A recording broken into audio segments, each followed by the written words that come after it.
Hello students, welcome to our YouTube channel. और आज की अपनी इस गणित की क्लास में हम सीखने वाले हैं गणित के एक ऐसे चैप्टर के बारे में जो अक्सर ही आप लोगों को परेशान करता रहता है। और इस चैप्टर का नाम है अभाज्य गुणनखंड, जिसे अंग्रेजी में हम कहते हैं प्राइम फैक्टर्स। तो वीडियो के अंत तक बने रहिएगा ताकि जब आप इस वीडियो को देखकर उठें तो आपको इस चैप्टर को लेकर कहीं कोई समस्या ना रहे।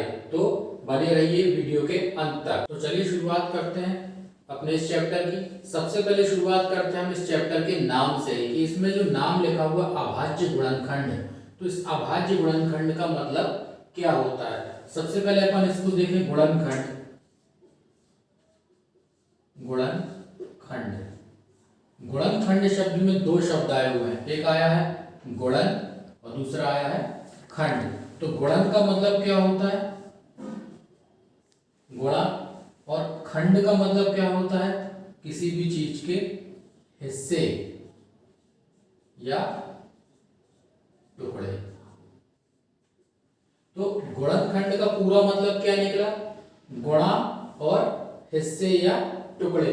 मतलब कोई भी संख्या जो हमें दी गई है उसका हमें गुणा के रूप में उसके टुकड़े करना है, मतलब उसके गुणा के रूप में हिस्से करना है। तो उसको हम क्या कहेंगे, गुणनखंड। जैसे मान लेते हैं कोई संख्या हमारे सामने लिखी है 30। अब 30 को हमसे कहा गया कि 30 के गुणनखंड निकालो। अभी हम अभाज्य गुणनखंड की बात नहीं कर रहे, अभी हम बात कर रहे हैं केवल गुणनखंड की। तो 30 के गुणनखंड निकालने के लिए कहा गया, तो 30 के गुणनखंड मतलब 30 को दो हिस्सों में तोड़ दीजिए आप। 30 को हम क्या लिख सकते हैं, 10 तिया 30।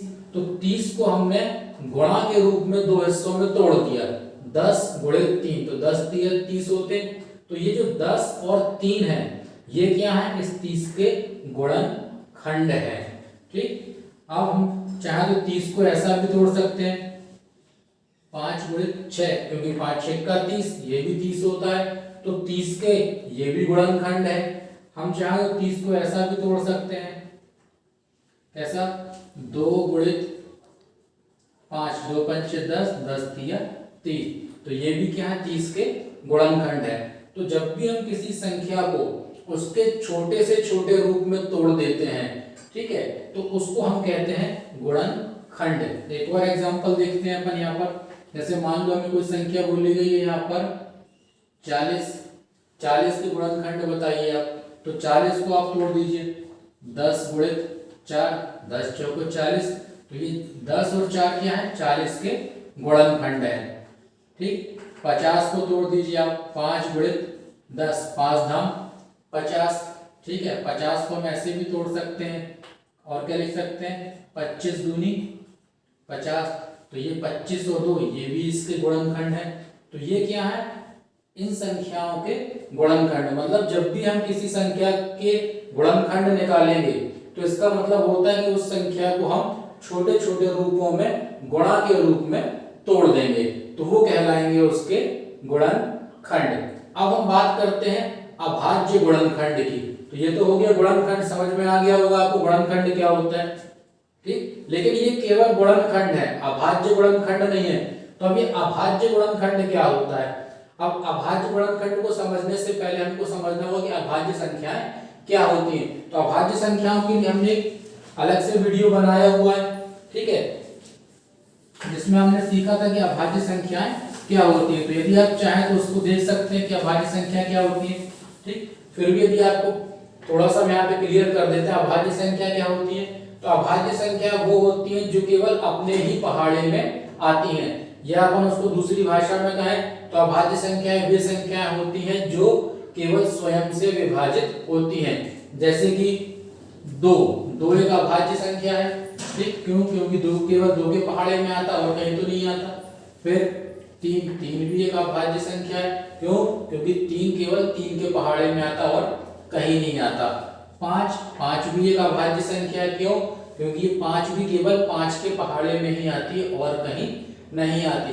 तो ऐसी संख्याएं जो केवल खुद से विभाजित हो उन्हें अभाज्य संख्या कहते हैं, या फिर ऐसी संख्याएं जो केवल खुद के पहाड़े में ही आती हो उन्हें अभाज्य संख्या कहते हैं। तो अभाज्य गुणनखंड की जब भी हम बात करेंगे तो इसका मतलब क्या होगा कि हमें किसी संख्या को ऐसे रूपों में तोड़ना है कि उसके जो टुकड़े हों वो सारे के सारे कैसे हों, अभाज्य हों, उसमें कोई भी भाज्य नहीं होना चाहिए।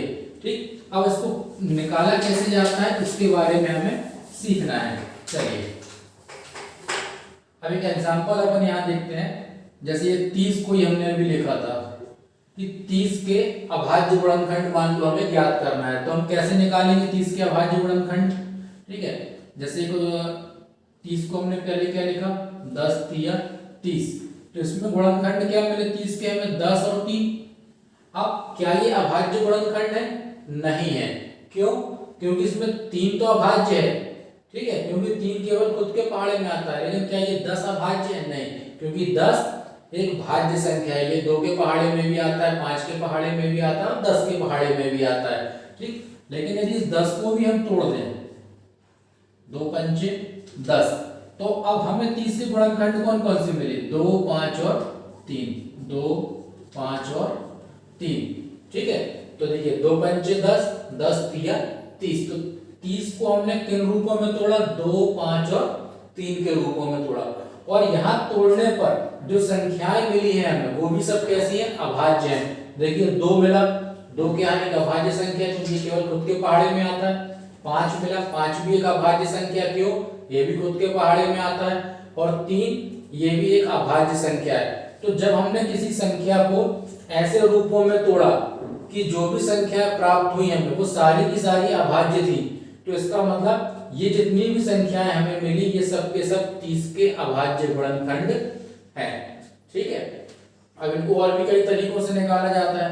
एक दूसरी संख्या हम देखते हैं यहाँ पर, जैसे कि यहाँ लिखा हुआ है 40। हमसे कहा 40 के अभाज्य गुणनखंड आप ज्ञात कीजिए। तो 40 के अभाज्य गुणनखंड क्या हो सकते हैं, 10 गुणित 4। पहले हमने इसके क्या किए, गुणनखंड तोड़े, 10 चौको 40। लेकिन क्या ये 10 और 4 अभाज्य गुणनखंड है? नहीं, ये 40 के गुणनखंड है, अभाज्य नहीं है। अभाज्य निकालने के लिए हमें क्या करना होगा, 10 को भी तोड़ना होगा। 10 को हम क्या लिख सकते हैं, 2 पंचे 10, 4 को हम क्या लिख सकते हैं, 2 दूनी 4। तो अब यहाँ ये जो संख्याएं मिली, क्या इनको हम और छोटे रूपों में तोड़ सकते हैं? नहीं, क्यों, क्योंकि ये जो संख्याएं हैं ये अपने अलावा और किसी के पहाड़े में आती ही नहीं, तो तोड़ेंगे कैसे।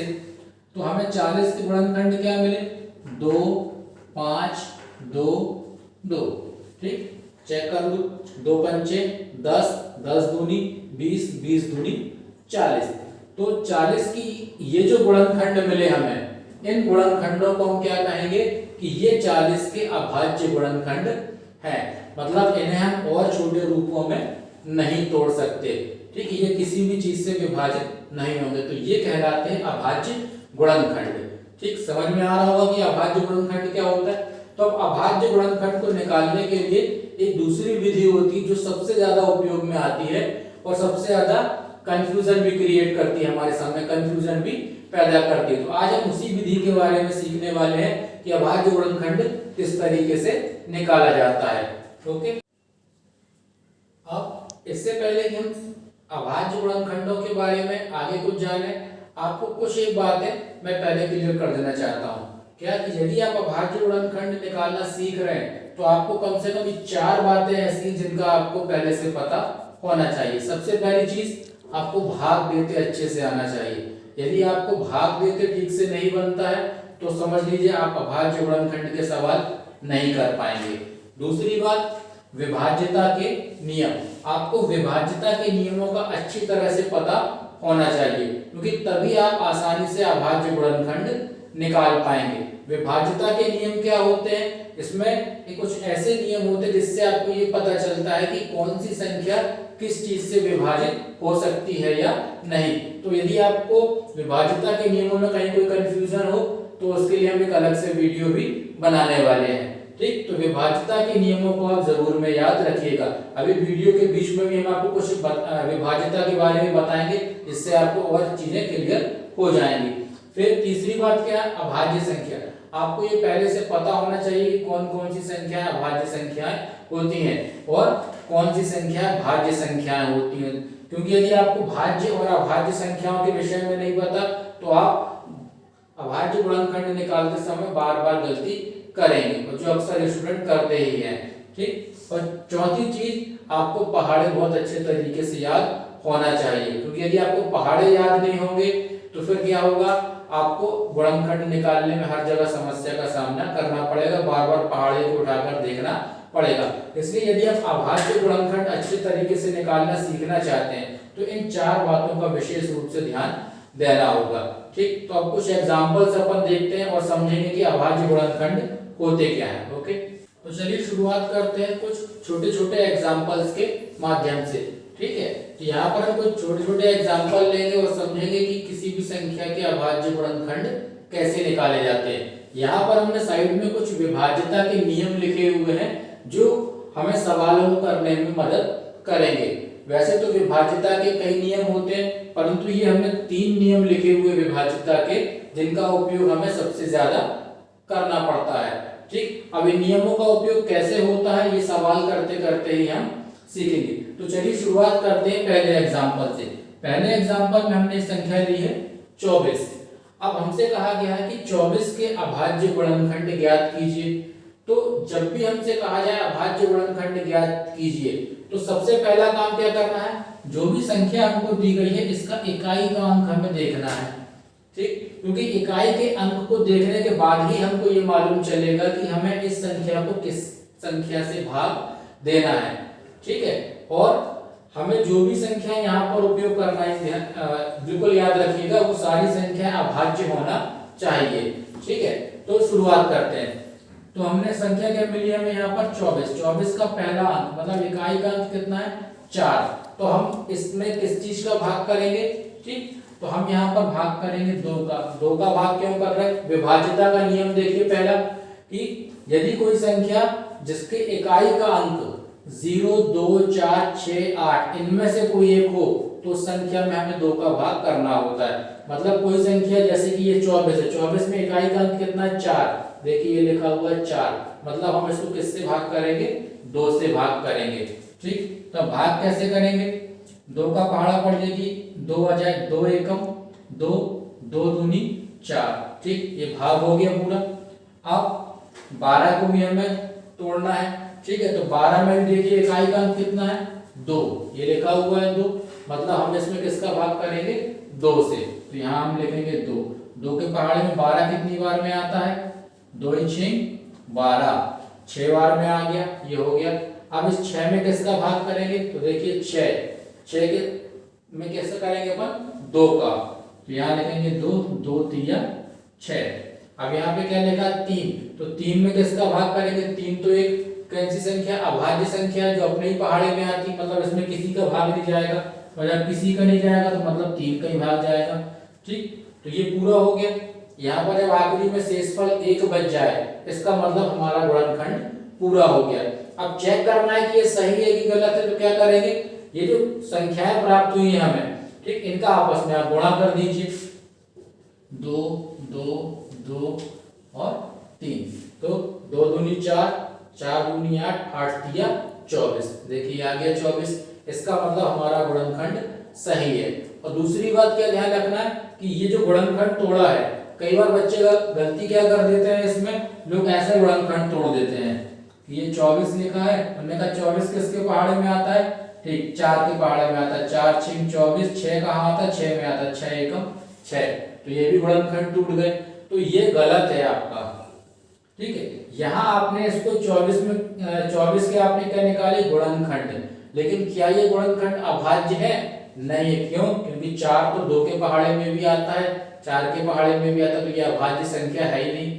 6 ये भी कोई अभाज्य संख्या नहीं, क्योंकि ये 2 के पहाड़े में भी आता है, 3 के पहाड़े में भी आता है। तो जब ये संख्याएं अभाज्य ही नहीं है तो इनको हम गुणनखंड तो कहेंगे, लेकिन अभाज्य गुणनखंड नहीं कहेंगे। ठीक है, लेकिन ये जो अपन ने किया यहाँ पर, यहाँ जो भी संख्याएं हमें प्राप्त हुई वो कैसी है, वो सारी की सारी अभाज्य हैं, इसीलिए ये हमारे अभाज्य गुणनखंड कहलाएंगे। तो समझ में आ गया होगा आपको अभाज्य गुणनखंड इसके कैसे निकालना। अगला एग्जांपल देखते हैं। अब यहाँ पर एक संख्या हम लेते हैं 75। 75 के हमें अभाज्य गुणनखंड ज्ञात करना है। तो सबसे पहले हम क्या देखेंगे, इकाई का अंक। ठीक, इकाई का अंक कितना है 5। अब किस संख्या से भाग करेंगे इसमें हम, तो यहाँ देखते हैं विभाज्यता के नियम में इसमें कहीं 5 है क्या, नहीं। यदि यहाँ पर होता तो अपन करते, अब नहीं है। इस वाले नियम को देखिए, यहाँ लिखा है 5, मतलब इसमें 5 का भाग जा सकता है। मतलब यदि किसी संख्या के इकाई का अंक 5 हो तो आपको उसमें 5 से ही भाग करना, और कोई संख्या से आप भाग कर ही नहीं सकते। ठीक, तो 5 से भाग कीजिए। अब 5 के पहाड़े में डायरेक्ट नहीं करना हमको 75। अब 5 का पहाड़ा ऐसे पढ़िए कि कितना आ जाए 7। तो 5 एकम 5, 5 दूनी 10, 10 तो ज्यादा हो जाएगा, तो 5 का पहाड़ा एक बार पढ़ा हमने, 5 एकम 5। तो अब जो 5 एकम करने पे 5 आया, वो 5 इसमें से घटाइए, तो यहाँ कितना बचा 2, ये 2 हमने इसके साथ ले लिया, तो ये कितना हो गया 25। अब 5 का पहाड़ा पड़ेगी 25, तो 5 25। ठीक, तो यहाँ पर आपको भाग यदि आता है तभी आप इस चीज को कर पाएंगे। ठीक है, अब देखिए हम ये किया कैसे था, भाग क्यों जरूरी है। जैसे यदि हम 75 लिखा है और हम 5 से भाग करते तो क्या होता, 5 एकम 5, यहाँ कितना बचा 2, ये कितना हो गया 25। अब 5 का पहाड़ा पड़िए 25 है, 5 25, ये पूरा कट गया, शेषफल कुछ भी नहीं बचा। भाग में क्या आया हमारे 15, वही 15 हमने यहाँ पर लिखा हुआ।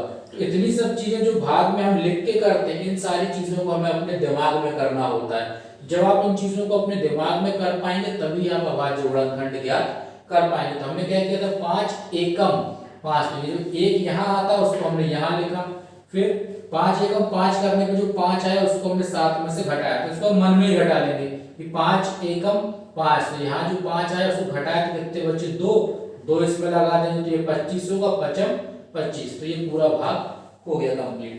ठीक, तो भाग आना बहुत जरूरी है। अब इसके बाद 15 में भी देखिए इकाई का अंक कितना है 5, इसका मतलब इसमें भी किसका भाग जाएगा 5 का जाएगा, तो 5 लिख लीजिए, 5 तिया 15, ये 3 आ गया। ठीक, अब 3 तो एक अभाज्य संख्या किसी के पहाड़े में नहीं आती, तो यहाँ पर हम 3 से ही भाग करेंगे, 3 एकम 3, तो ये भी कंप्लीट हो गया हमारा। गुणनखंड क्या प्राप्त हुए हमें 5 5 3, तो 75 के अभाज्य गुणनखंड क्या निकले 5 गुणे 5 गुणे 3, मतलब 5 25, 25 तिया 75। और ये सारी संख्याएं अभाज्य क्योंकि ये किसी के पहाड़े में नहीं आती। ठीक, इसका मतलब क्या हुआ कि ये 75 के अभाज्य गुणनखंड है। ठीक, अगला एग्जांपल देखते हैं। यहाँ पर एग्जांपल ये बहुत इंपॉर्टेंट, जितने ज्यादा से ज्यादा एग्जांपल हम समझेंगे उतना जल्दी हमें सवाल समझ में आएंगे। अगला सा एग्जांपल देखते हैं, एक बड़ी संख्या लेते हैं यहाँ पर अपन, जैसे हमने एक संख्या ली यहाँ पर 144।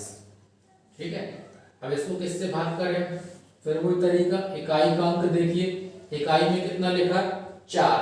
ठीक, ये है 4, मतलब किससे भाग करना है आपको 2 से। अब 2 के पहाड़े में डायरेक्ट तो नहीं पढ़ सकते कि 144 कितनी बार में आएगा, तो हम क्या करेंगे छोटे छोटे रूपों में इसका भाग करेंगे। 2 के पहाड़े में 1 आता है क्या, नहीं आता, तो 2 अंक ले लो 14। 2 के पहाड़े में 14 आता है कितनी बार में 7 बार में, 2 सत्ते 14।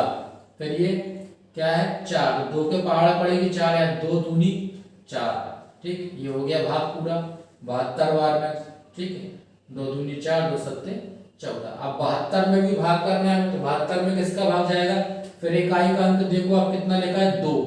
ठीक, तो 2 कहाँ है ये, तो इसमें हम फिर 2 का भाग करेंगे, तो 2 के पहाड़े में 7 तो नहीं आता है, तो 7 से कम तो आता है 6, कितनी बार में 3 बार में, 2 तिया 6, वो 6 इसमें से घटाइए कितना बचेगा 1, तो ये हो गया 12, 2 6 12।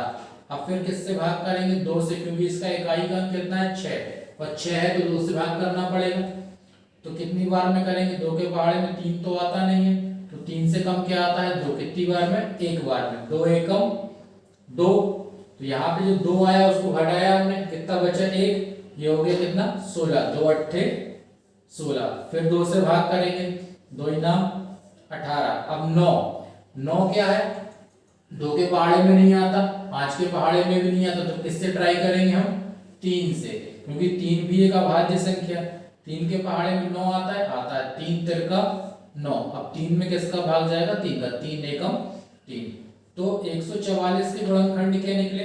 2 2 2 2 कितना? 1 2 3 4 और 3 3, 2 दूनी 4, 4 दूनी 8, 8 दूनी 16, ठीक है।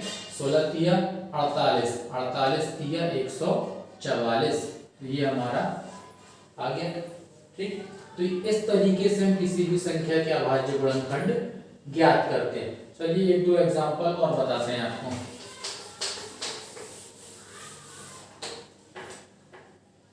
जैसे हमने एक संख्या लिखी यहाँ पर 512, ठीक। इकाई का अंक कितना है? 2, मतलब 2 से भाग करना है हमको इसमें। 2 के पहाड़े में 5 तो आता है, तो 2 दूनी 4, ठीक। जितने बार पहाड़ा पढ़ते हैं उसको यहाँ लिखते हैं। 2 दूनी तो 2 यहाँ लिखा, 4 आया, 2 दूनी 4, तो 4 इसमें से घटाए कितना बचेगा? 1। वो 1 हमने इसको दिया, तो ये कितना हो गया? 11। अब 2 के पहाड़े में 11 तो आता नहीं है, 11 से कम क्या आता है? 10। 2 पंचे 10, 5 बार पहाड़ा पड़ा, 2 पंचे 5 यहाँ आया। फिर यहाँ कितना बचा? 1। वो 1 हमने इसको दिया, तो ये हो गया 12। अब 2 के पहाड़े में 12, 6 बार में 2 6 12, ठीक।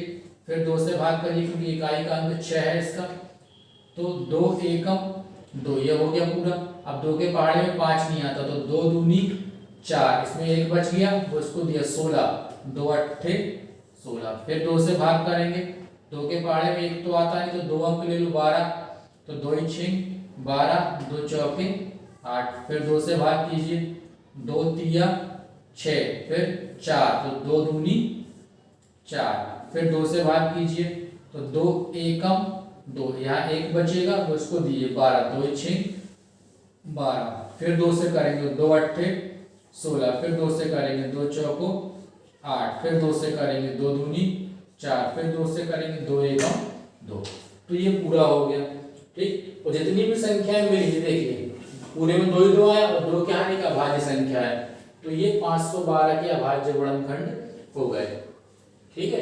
तो ये हमने सीखा यहाँ पर अभाज्य गुणनखंड कैसे निकालते हैं। चलिए एक दो एग्जांपल और देखेंगे अभी अपन, ताकि अच्छे से हमें क्लियर हो जाए कि किस तरीके से निकालना है, ठीक। अब कोई दूसरा एग्जांपल लेते हैं अपन। जैसे हमने एग्जांपल लिया यहाँ पर 121। अब 121 में किसका भाग जाएगा? ठीक है, देखते हैं। इसमें इकाई का अंक देखा हमने कितना है? 1। तो यहाँ पे 1 के लिए कोई नियम नहीं है, ठीक। मतलब ये 2 से भाग जाएगा नहीं। 5, इसके इकाई का अंक में 5 भी नहीं, मतलब सिर्फ 5 का भाग भी नहीं जाएगा, ठीक। 3 का भाग जाएगा कि नहीं जाएगा, चेक करते हैं। 3 के नियम में क्या लिखा? यदि संख्याओं का योग 3 से विभाजित हो तो, मतलब इनको जोड़ने पर जो संख्या बनती है, यदि वो 3 के पहाड़े में आती है तो ये संख्या भी 3 से विभाजित हो जाएगी। तो इसका टोटल करिए आप, 1 और 2 3, 3 और 1 4। 3 के पहाड़े में 4 आता है क्या? नहीं आता, मतलब ये 3 से विभाजित नहीं होगा। तो अब ये 2 से नहीं विभाजित होगा, 3 से नहीं होगा, 5 से भी नहीं होगा, 7 से होगा क्या? 6 से तो अपन करेंगे नहीं, क्योंकि 6 एक भाज्य संख्या है, अभाज्य नहीं है, ठीक। 7 से करेंगे तो कितना होगा? 7 एकम 7। यहाँ पे कितना बचेगा? 5, ये हो जाएगा 51। 7 के पहाड़े में 51 नहीं आता, तो फिर किससे ट्राई करें? इसको हम ट्राई करते हैं 11 से, क्योंकि 7 के बाद 8 9 10 ये सब की सब भाज्य संख्या है, कोई भी अभाज्य नहीं है। तो 11 से भी अपन करते तो क्या होता? देखिए 11 के पहाड़े में 12 तो आएगा नहीं, तो 11 एकम 11। इस 12 में से 11 निकल गया, तो 1 बचा, वो 1 हमने इसको दिया, तो ये भी कितना बन गया? 11। अब 11 के पहाड़े में 11 आता है? आता है। कितनी बार में? एक बार में। 11 एकम 11, ठीक। तो 11 एकम 11, यहाँ 1 बचा, ये हो गया 11, 11 एकम 11। अब यहाँ पे संख्या क्या मिली? 11। 11 काय में आता है? सिर्फ 11 के पहाड़े में, तो ये हो गया 11 एकम 11।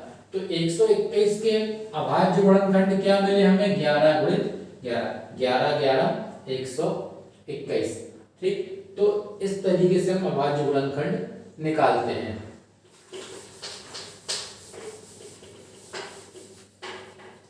अब एक और एग्जांपल देखें हम यहाँ पर। जैसे यहाँ पर एक संख्या लिखी हुई है हमारे सामने,